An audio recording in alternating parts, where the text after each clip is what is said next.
স্বরূপনগর থানার বিভিন্ন বাজার এলাকায় অবৈধভাবে বিভিন্ন প্রকারের মাদকদ্রব্য বিক্রির স্বর্গরাজ্যে পরিণত হচ্ছে।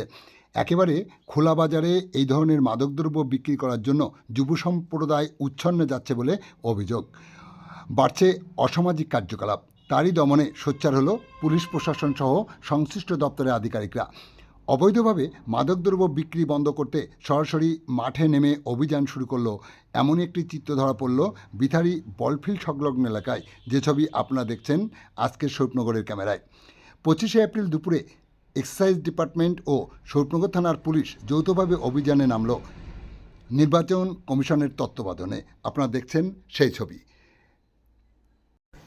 ভিডিওটি দেখতে চোখ রাখুন, আর ভালো লাগলে চ্যানেলটি সাবস্ক্রাইব করে পাশে থাকুন।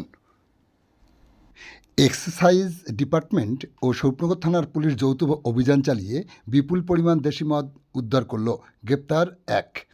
25শে এপ্রিল দুপুর 1টা নাগাদ স্বরূপনগর থানার পুলিশ ও এক্সাইজ ডিপার্টমেন্টের যৌথ অভিযানে নির্বাচন কমিশনের তত্ত্বাবধানে স্বরূপনগর থানার সারাপুল, বিথারি বাজার সহ একাধিক জায়গায় অভিযান চালায়।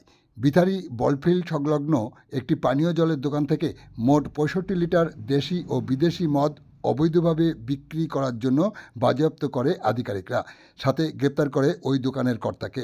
এই ঘটনায় কি বললেন এক্সাইজ ডিপার্টমেন্টের আধিকারিক শোনাবো আপনাদের। দাদা, অভিযানে নেমেছেন, হ্যাঁ, কি করলেন এখন?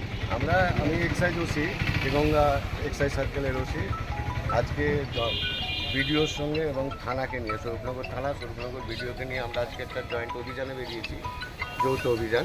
এই অভিযানে আমরা আজকে এক্সাইজেবল আর্টিকেলসের উপরে টোটাল বাংলা এবং ইংলিশ মিলে টোটাল এখনো পর্যন্ত প্রায় 65 লিটারের মতন আমরা বাজেয়াপ্ত করেছি এবং একজনকে অ্যারেস্টও করা হয়েছে।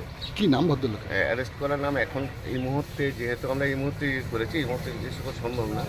আমরা খুব শীঘ্রই আপনাকে নাম জানিয়ে দেব। ওকে, থ্যাংক ইউ।